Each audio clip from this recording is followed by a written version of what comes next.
मसाला नहीं, मजा नहीं। और पानी, याद कीजिएगा मेरा यह बात, याद कीजिएगा, आज बोल रहे हैं, पानी पेट्रोल से भी ज़्यादा कीमती होना है, क्योंकि पेट्रोल पीने से प्यास नहीं बुझती है, पानी की ज़रूरत सबको है।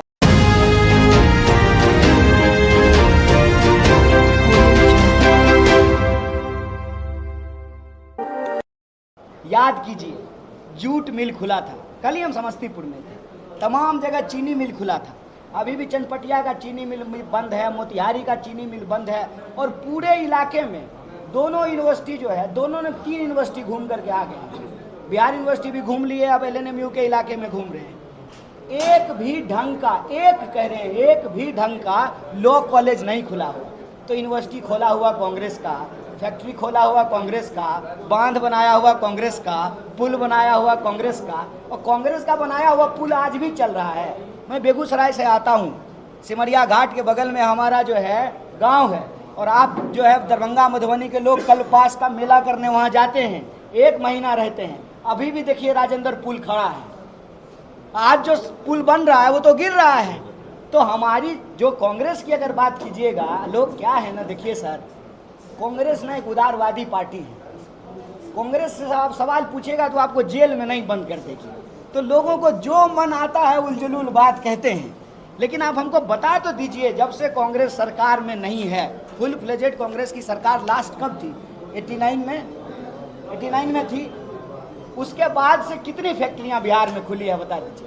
मेरे यहाँ एक पेप्सी का फैक्ट्री खुला है, कोई स्थानीय लोगों को रोजगार नहीं मिल रहा है, और खाली पानी का दोहन हो रहा है, बिजली का दोहन हो रहा है, धुइयां हम सूंघ रहे हैं, रोजगार स्थानीय लोगों को नहीं मिल रहा है।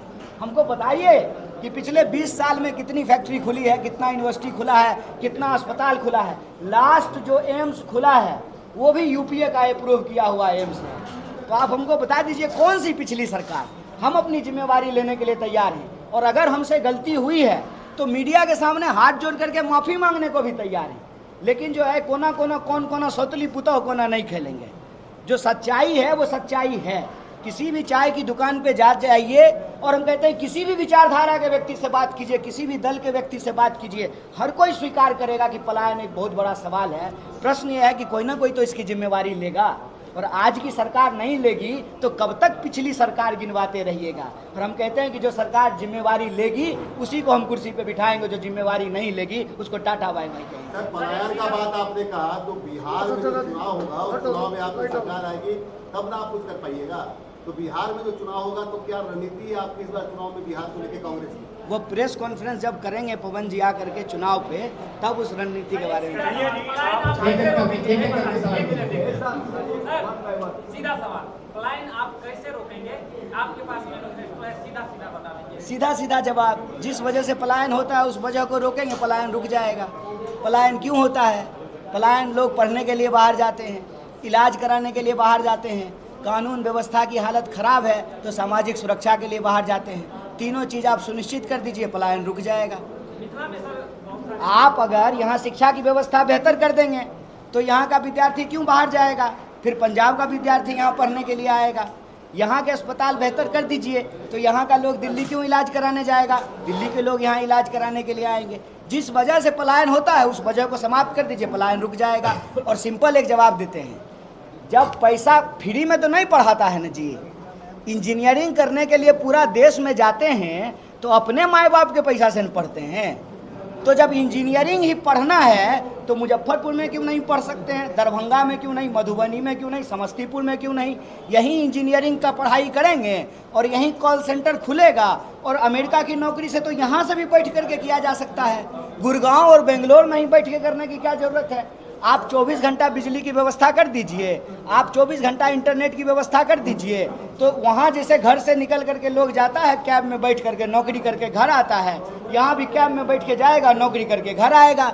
सवाल ये है कि जब ऑफिस से निकलेगा रास्ता में बंदूक सटा करके कोई बटुआ लूट लेगा, जब सुरक्षा नहीं मिलेगी, जब समय पे बिजली नहीं मिलेगी, जब कंप्यूटर बंद हो जाएगा, इंजीनियरिंग कॉलेज में पढ़ाई नहीं होगी, तो स्वाभाविक रूप से लोगों को बाहर जाना पड़ेगा। तो जो पलायन का कारण है उस कारण को समाप्त कर दीजिए, पलायन रुक जाएगा। सर नॉन सीरियस है नीतीश कुमार, ये आरजेडी ने एक पोस्टर लगाया है, इसमें आपको ये राजस्थान का अपमान के बाद पोस्टर लगाया है आरजेडी ने, उस पर आप क्या कहते हैं? देखिए वो सब बात जो आप कह रहे हैं ना, आपकी जो इच्छा है हम समझ रहे हैं। एक्चुअली नौकरी का बात, पलायन का बात, इसमें उतना मसाला नहीं है, उतना मज़ा नहीं होगा, लेकिन हम कह रहे हैं कि बहुत ज़रूरी है।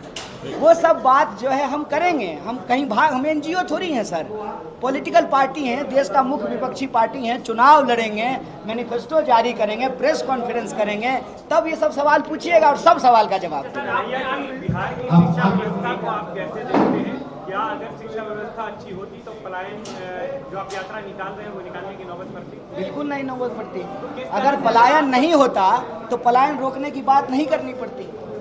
अगर आप सत्ता में आएंगे, कांग्रेस सत्ता में आती है, एक इनका सवाल ले लेते हैं सर। सीधी सी बात है, बिहार की जो आर्थिक स्थिति है जी, इनकम ऑफ सोर्स आप भी जानते हैं, सब कुछ भी नहीं है मोटा मोटी कहा जाए।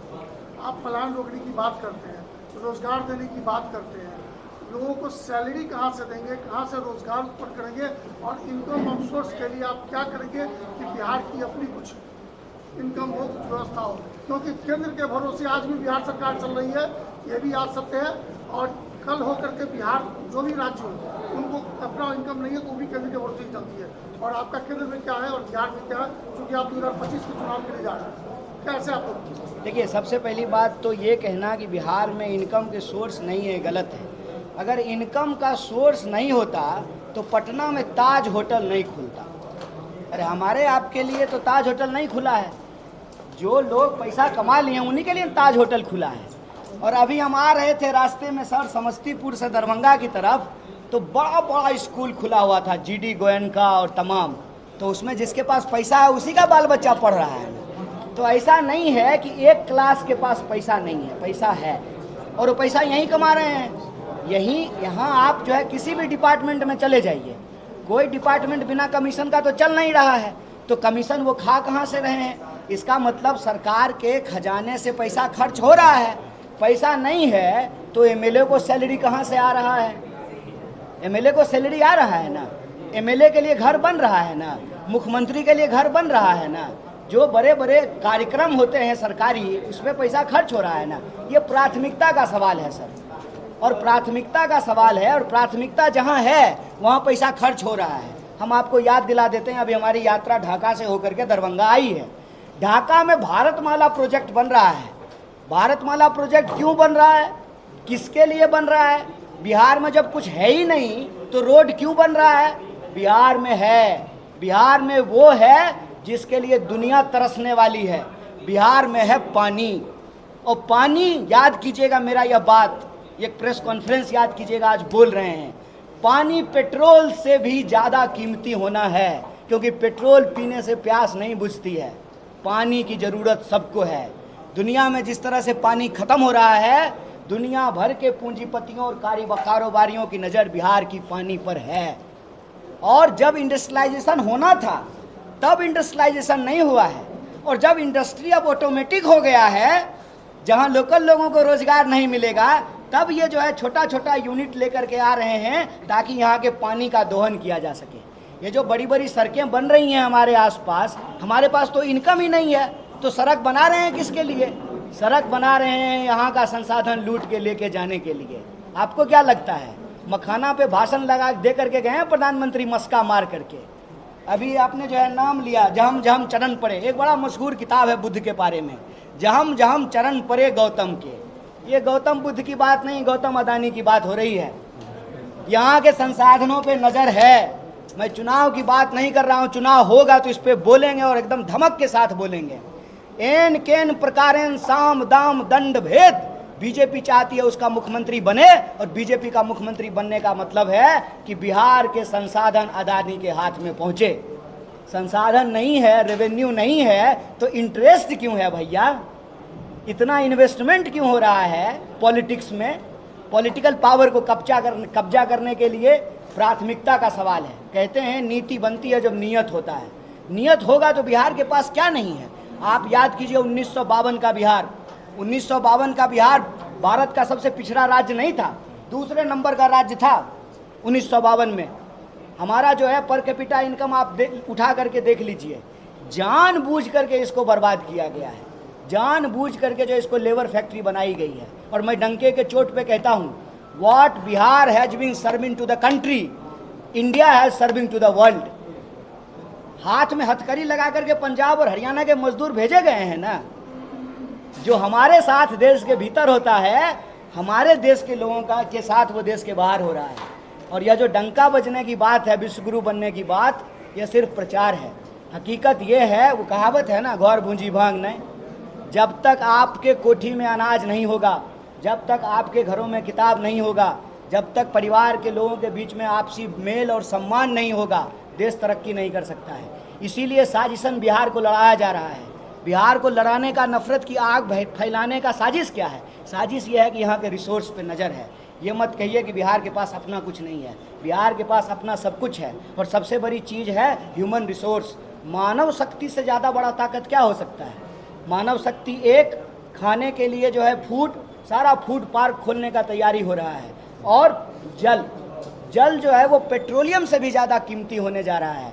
बिहार को सिर्फ और सिर्फ एक नीति निर्धारण की ज़रूरत है, जिसके लिए एक पॉलिटिकल विल की ज़रूरत है। और पॉलिटिकल विल आएगा कैसे? तो जो बिहार का प्रभावित युवा वर्ग है वो निराशा को छोड़ करके संघर्ष को अपनाए, इस यात्रा से जुड़े, हम ये लड़ाई जरूर जीतेंगे। थैंक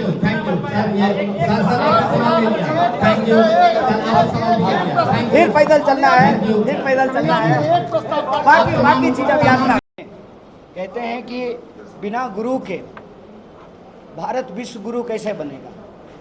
और गुरुओं की हालत क्या है? गुरुओं की हालत ये है कि आप उनको उनका दक्षिणा नहीं दे रहे हैं, उनका बेसिक जो है, जो उनका अधिकार है वेतन का, वो नहीं दे रहे हैं। इसी तरह से जब हम रास्ते में आ रहे थे तो कई विद्यार्थियों ने कई सवाल उठाए। एक तो LNMU यूनिवर्सिटी के गेट पर बहुत सारे विद्यार्थी आए, उन्होंने कहा कि 2008 से लाइब्रेरियन की भर्ती नहीं हुई है। उस डिपार्टमेंट से जो पढ़े हुए लोग हैं, जिनके पास डिग्री है, उनको उनका बहाली नहीं किया गया है। वो लोग आकर के अपना मांग पत्र सौंपे।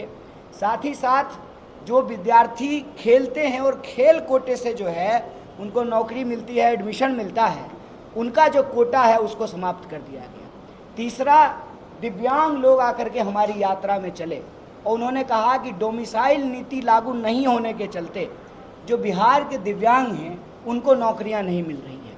चौथा सवाल, जब हम पोलो ग्राउंड के पास से गुजर रहे थे तो विद्यार्थियों ने आकर के बताया कि पोलो ग्राउंड में आए दिन अलग अलग तरह के कार्यक्रम होते हैं और वहाँ पर जो बहाली में, सेना बहाली की तैयारी करने वाले जो विद्यार्थी हैं, उनको, जो जवान हैं, उनको तैयारी करने में तकलीफ़ होती है क्योंकि ग्राउंड ख़राब हो जाता है, तो सुबह पे जो है वो दौड़ नहीं पाते हैं।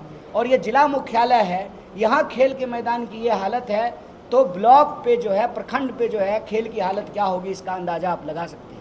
इसी तरह से जो स्थानीय मुद्दा होता है उसको हम लोग उठाते हैं। रास्ते में जब हम लोग लहरियासराय से गुजर रहे थे तो जो लाह का चूड़ी बनाने वाले लोग हैं उनसे हमने बात किया। उन्होंने कहा, देखिए काम सीजनल होता है, भूख सीजनल नहीं लगता है। कितनी गंभीर बात है कि बहुत सारे ऐसे काम हैं जो सीजनल होता है, लेकिन भूख तो 12 महीना लगता है। और जब आप एक एक चीज़ को देखेंगे बिंदुवार, आप बिहार में शिक्षा का इंफ्रास्ट्रक्चर देखें, आप बिहार में रोजगार की स्थिति को देखें, यहाँ के जो कामगार हैं उनकी स्थिति देखें, यहाँ की जो सड़कें हैं, गलियाँ हैं, उसकी स्थिति देखें। दरभंगा कोई आज का शहर नहीं है, कबीर विद्यापति का जो है भूमि है ये। और हम लोग अक्सर उनका गाना सुनते थे, उगना रे मुर्कतौ गले रे उगना। और आज स्थिति ये है कि उसी दरभंगा के लोग पूछ रहे हैं कि नौकरी रे मुर्कतौ गले रे नौकरी। और पलायन इतना बड़ा दर्द है कि 2 करोड़ से ज़्यादा, ठीक कहा आपने, 2 करोड़ से ज़्यादा लोग बिहार के पलायन कर चुके हैं।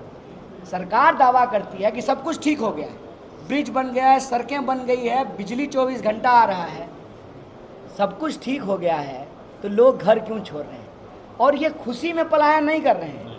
ये कोई बाबा धाम की यात्रा नहीं है, ये कोई हज की यात्रा नहीं है कि हम पुण्य कमाने के लिए जा रहे हैं। ये मजबूरी में की जाने वाली यात्रा है। ये पलायन फोर्सफुल है, मजबूरी में लोग, कोई नहीं घर छोड़ करके जाना चाहता है। तो सरकार के दावों की हकीकत ये है कि ये सरकार अब पलायन की सरकार है। ये सुशासन की सरकार नहीं है, ये पलायन की सरकार है।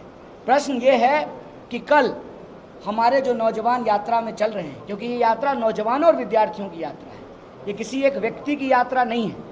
और ये नौजवान इसलिए यात्रा कर रहे हैं कि कल को बिहार में जब राजनीति का विमर्श हो तो उसके केंद्र में नौकरी का सवाल हो और पलायन का सवाल हो, राजनीति के विमर्श के केंद्र में ये हो। और हमारी कोशिश बस इतनी है, देश को आज़ाद कराने वाले उस मंच से जुड़ रहे थे और स्वराज का सपना लिए कोई हंसते हंसते फांसी के फंदे को चूम रहा था, कोई सत्याग्रह कर रहा था। उसी तरह से आज NSY यूथ कांग्रेस संघर्ष का मंच बने और जो भी प्रभावित वर्ग हैं, चाहे शिक्षक हों, विद्यार्थी हों, किसान हों, मजदूर हों, नौजवान हों, महिला हों, कोई भी आकर के अपनी बात को उठा सकता है। तो हमारी ये कोशिश का नतीजा है कि कई नौजवान आकर के इस यात्रा में जुड़े और कल हम लोग थाली बजा रहे थे। हमने कहा कि अगर थाली बजाने से कोरोना भाग जाता है, महामारी भाग जाती है, तो बेकारी भी तो एक महामारी है, थाली बजाने से भाग जाएगी। शाम तक थाली पीटते रहे, बेकारी भागी नहीं, क्योंकि थाली बजाने से कोरोना भी नहीं भागा था।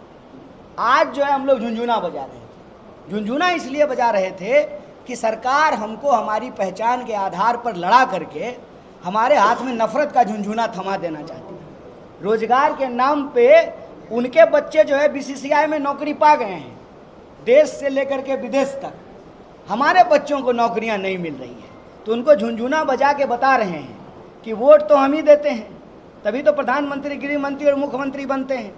आप हमारे हाथ में रोजगार के नाम पे झुनझुना थमाए हैं, तो हम आपके नाम पे आपके हाथ में झुनझुना थमा देंगे और आपके बच्चे अपने आप झुनझुना उनके हाथ में ट्रांसफ़र हो जाएगा।